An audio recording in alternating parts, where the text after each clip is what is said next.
राष्ट्रपति की न्यायिक शक्तियां, यानी कि राष्ट्रपति की जो अक्षमादान शक्ति होती है वो क्या होती है और किस किस यानी कि हम कह सकते हैं अपराध के लिए राष्ट्रपति सजा को कम कर सकता है या अक्षमादान कहां तक कर सकता है, उन सभी बिंदुओं पर चर्चा करेंगे।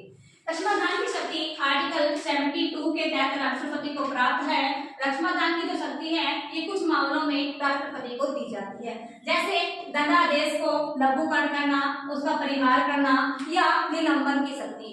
परिहार का मतलब बिना किसी प्रकार को बदले उसकी सजा को कम करना, लघुकरण मतलब जो भी सजा जैसे मृत्युदंड दिया है तो उसको कारावास में चेंज करना या फिर उसके सजा में ही निलंबन कर देना। ये सारी शक्तियां राष्ट्रपति को दी गई हैं। इन सभी का एक्सप्लेनेशन आगे करेंगे। जो राष्ट्रपति को शक्ति दी गई है इसके दो रूप हैं कि राष्ट्रपति अक्षमादान करेगा, ये दो रूपों से कर सकता है। कब?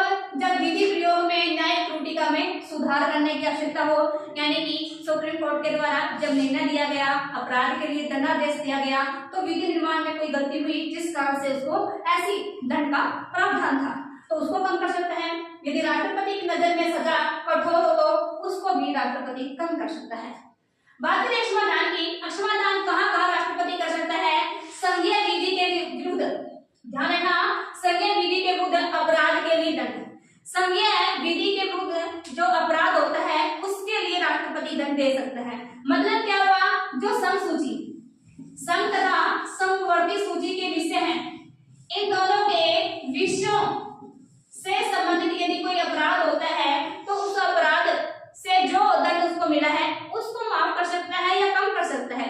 लेकिन ध्यान रखना, राज्य सूची के जो विषय हैं, राज्य सूची के जो विषय है इन पर इनके विरुद्ध कोई भी अपराध बनता है तो उसके दंड को राष्ट्रपति माफ नहीं कर सकता। सैन्य न्यायालय में दंड, सैन्य यानी कि किसी प्रकार का देशद्रोह या कोई भी अन्य सैन्य कार्रवाई के अकॉर्डिंग किसी का केस यदि सेना न्यायालय में चलता है और सेना न्यायालय से दंड मिलता है तो उसको भी कम करने का या माफ करने का प्रावधान राष्ट्रपति के पास है। यदि दंड का स्वरूप मृत्युदंड होगा, मृत्युदंड वाले में क्या होगा कि किसी भी विषय पर के कानून है के विरुद्ध अपराध बना हो लेकिन यदि उसको मृत्युदंड दिया गया है तब तो राष्ट्रपति उसकी जो अपराध है या दंडादेश है उसको कम कर सकता है या माफ कर सकता है।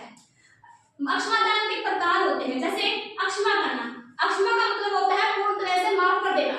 इसमें किसी भी सजा को पूर्ण रूप से समाप्त कर देता है राष्ट्रपति, जैसे मृत्युदंड है या कारावास है। वैसे तो राज्यपाल के पास भी शक्तियां होती हैं लेकिन राज्यपाल मृत्युदंड को माफ नहीं कर सकता, लेकिन राष्ट्रपति पूर्ण क्षमा वाली इसमें मृत्युदंड और कारावास दोनों को माफ कर सकता है। सेकंड है लघुकरण करना, किसी भी सजा का लघुकरण कर देना, यानी कि सजा की प्रकृति ही बदल जाती है इसमें या सजा का प्रकार ही बदल जाता है। मतलब क्या हुआ? यदि किसी को मृत्युदंड दिया हुआ है तो राष्ट्रपति उसे कारावास में चेंज कर सकता है। नेक्स्ट है परिहार करना, परिहार मतलब प्रकार को बिना बदले, यानी कि ऐसा नहीं है कि फांसी को बदल कर वो कारावास कर दे। परिहार में अंतर्गत करेगा कि प्रकार तो नहीं बदलेगा लेकिन सजा को कम करेगा। इसमें सजा जैसे यहाँ पर उदाहरण लिया है 20 साल का कठोर कारावास है और उसको राष्ट्रपति 5 साल का कठोर कारावास कर सकता है। ये ऐसे एग्जाम्पल है, यानी कि सजा की प्रकृति वही रहेगी लेकिन उस सजा को कम कर दे सकता है। विराम करना, यानी कि विशेष कारण से सजा कम करना, राष्ट्रपति किसी विशेष कारण से सजा को कम कर सकता है या उसमें विराम कर सकता है। जैसे गर्भवती महिला, हमारे संविधान में लिखित है कि गर्भवती महिला को फांसी का प्रावधान नहीं है तब तक बच्चा बड़ा नहीं हो जाता, यानी कि लगभग 5 साल के आसपास तक ये होता है तो मृत्युदंड 5 साल तक नहीं दिया जाएगा, इनमें उसको कारावास दी जाएगी।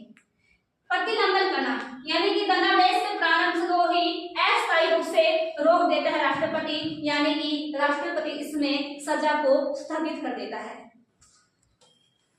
राष्ट्रपति की जो अक्षमादान की शक्ति है उस पर कुछ सीमाएं और नियम लागू होते हैं और जो भी नियम लागू होंगे लेकिन निर्णय जो राष्ट्रपति का होगा ये मंत्रिपरिषद की सलाह पर होगा।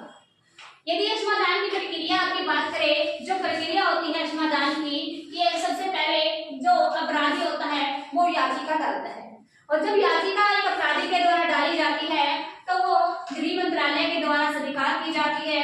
उसके बाद गृह मंत्रालय संबंधित राज्य से सलाह लेगा और उसके बाद राष्ट्रपति के पास जाती है और राष्ट्रपति को मंत्रिपरिषद परामर्श करती है।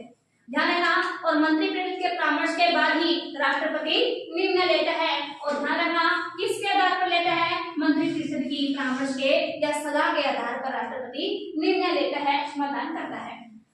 आप सभी को पता ही है आर्टिकल जो हमारा 42वां संविधान संशोधन था, 42वां संविधान संशोधन में मंत्रिपरिषद की जो सलाह है वो बाध्यकारी बनाई गई थी राष्ट्रपति के लिए, लेकिन आर्टिकल 74 के तहत थी और 44वां संविधान संशोधन में राष्ट्रपति को कुछ छूट दी गई थी कि वो यदि कोई विधेयक आता है तो पुनर्विचार के लिए लौटा सकता है, लेकिन यदि वो दोबारा से पास होकर आता है तो उसके लिए उस पर हस्ताक्षर करना बाध्यकारी होगा। इससे संबंधित दो केस आए, बाबूराम वर्षित भारत संघ और धनंजय वर्षित पश्चिम बंगाल सरकार, ये केस इससे संबंधित आए थे। बात करें राष्ट्रपति के असमाधान की सीमाएं और नियम क्या है। याचिका लिखित रूप से होनी चाहिए, यानी कि जब कोई अपराधी याचिका डालता है राष्ट्रपति के पास असमाधान के लिए तो वो मौखिक नहीं होनी चाहिए, लिखित होनी चाहिए। और एक अपराधी एक बार ही याचिका डाल सकता है, दोबारा नहीं, या एक अपराधी सिर्फ एक बार ही याचिका डाल सकता है, दोबारा नहीं डाल सकता। और सेकंड है, राष्ट्रपति को इस शक्ति के प्रयोग होते हेतु किसी भी न्यायालय से दिशा निर्देश लेने की आवश्यकता नहीं है कि मैं क्षमादान कर रहा हूँ तो इसके अपराध क्या क्या है, उससे कोई भी दिशा निर्देश लेने की आवश्यकता नहीं होगी। निर्णय का कारण बताने के लिए राष्ट्रपति बाध्य नहीं है कि उस अपराधी को आपने क्यों माफ किया या उसकी सजा को आपने कम क्यों किया, तो ये इन सारी चीजों के लिए राष्ट्रपति बाध्यकारी नहीं है। राष्ट्रपति साक्ष्यों को पुनः देख सकता है, यानी कि अपराधी से संबंधित जो भी साक्ष्य है उनको राष्ट्रपति देख सकता है। कहाँ देखेगा? सुप्रीम कोर्ट से वो मंगवाएगा। अक्षमादान, जो राष्ट्रपति की अक्षमादान की शक्ति है ये न्यायिक समीक्षा से समय ही बाहर हो जाती है, क्योंकि राष्ट्रपति के जो निर्णय है ये न्यायिक समीक्षा नहीं होती। शत्रुघ्न एवं अन्य बनाम भारत सरकार एक वाद आता है जिसमें सुप्रीम कोर्ट ने कहा कि राष्ट्रपति के द्वारा जो के पास जो न्याय याचिका आती है उसके निपटाने के लिए राष्ट्रपति को समय सीमा का ध्यान रखना चाहिए, क्योंकि कुछ केस ऐसे आए हैं जहां पर कई 15-20 साल राष्ट्रपति के पास याचिकाएं पेंडिंग पड़ी रहती है, जिससे उनकी जो अपराध है जनादेश है उनमें देरी होती है।